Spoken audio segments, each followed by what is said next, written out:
If your car has lost power, responds slowly, and feels like the engine is bogging down, don't make the mistake of replacing the fuel pump, injectors, or spark plugs before checking these 3 sensors. One of them could be sending false information to the computer, even if the check engine light is not on. Stay until the end because I'll show you how to test them with a multimeter, what voltage readings you should expect, and how to identify which one is causing the loss of power. The first sensor is the MAF, also known as the mass airflow sensor. This sensor measures the amount of air entering the engine. The computer uses this information to calculate how much fuel should be injected. When the MAF sensor is dirty, contaminated, or damaged, it may report that more or less air is entering the engine than there actually is. This can result in loss of power, slow acceleration, black smoke, excessive fuel consumption, hesitation, and hard starting. A MAF sensor may have 4, 5, or more wires. You will usually find a 12-volt power supply, a ground, and a signal wire.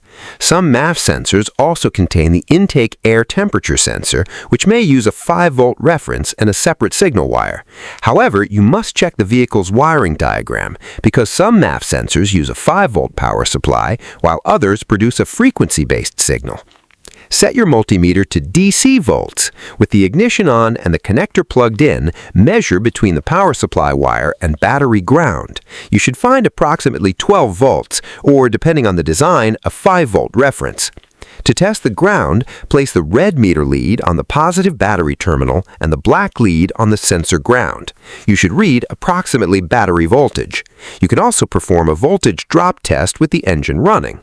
Ideally, you should measure less than 0.1 volts between the sensor ground and the negative battery terminal. Next, measure the signal wire. On many analog MAF sensors, you may find approximately 0.6 to 1 volt with the engine off, and between 0.9 and 1.5 volts at idle. When you accelerate, the signal should increase quickly and smoothly. During hard acceleration, it may reach approximately 4 to 4.5 volts. If the signal does not change, contains sudden dropouts or spikes, or remains fixed, inspect the wiring before condemning the sensor. The second sensor is the MAP, or Manifold Absolute Pressure Sensor. This sensor measures the pressure, or vacuum, inside the intake manifold. The computer uses this signal to determine engine load, adjust ignition timing, and control the amount of fuel being injected. When this sensor fails, the vehicle may lose power, consume more fuel, produce black smoke, idle roughly, or stall during acceleration. Most MAP sensors have 3 wires, a 5-volt reference, a ground, and a signal wire. With the ignition on, unplug the sensor and measure between the reference voltage terminal and the ground terminal. You should find close to 5 volts. If the voltage is missing, there could be an open circuit, a short circuit, another sensor pulling down the 5-volt reference, or a problem with the computer. Now reconnect the sensor and back probe the signal wire. With the ignition on and the engine off, you'll normally find between 4 and 4.8 volts because there's no engine vacuum inside the intake manifold. After starting the engine, the signal should drop to approximately 0.8 to 1.8 volts, depending on altitude, engine vacuum, and engine design. When you quickly open the throttle, the signal should rise and then drop again when the engine returns to idle. If you apply vacuum with a hand-operated vacuum pump, the signal voltage should decrease smoothly.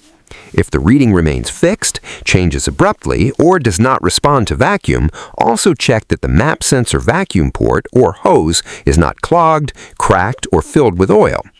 The third sensor is the oxygen sensor. This sensor tells the computer whether the air-fuel mixture is rich or lean.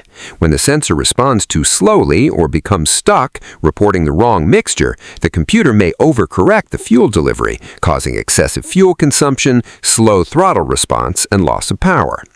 On a conventional 4-wire oxygen sensor, 2 wires belong to the heater circuit, one is the signal wire, and the other is the signal ground. With the ignition on, one of the heater wires should normally receive approximately 12 volts. The computer controls the ground side of the heater circuit. With the sensor unplugged and cold, measure the resistance between the two heater terminals. Depending on the manufacturer, you may find approximately 3 to 20 ohms. An infinite reading indicates an open heater circuit, while a reading close to 0 may indicate a short circuit. With the engine at operating temperature, measure the signal while the sensor remains connected. A conventional narrowband oxygen sensor should cycle between approximately 0.1 and 0.9 volts. A reading close to 0.1 volts represents a lean mixture, while a reading close to 0.9 volts represents a rich mixture. The signal should constantly switch between these values. If the voltage remains fixed, responds too slowly, or does not change when you rev the engine, check for exhaust leaks, incorrect fuel pressure, injector problems, and unmetered air entering the engine before replacing the sensor. If this information helped you diagnose your vehicle and you want to learn more professional testing procedures using a multimeter, scan tool, and oscilloscope, subscribe to the channel and turn on notifications. Around here, we don't replace parts based on guesses. We learn how to find the real cause of the problem.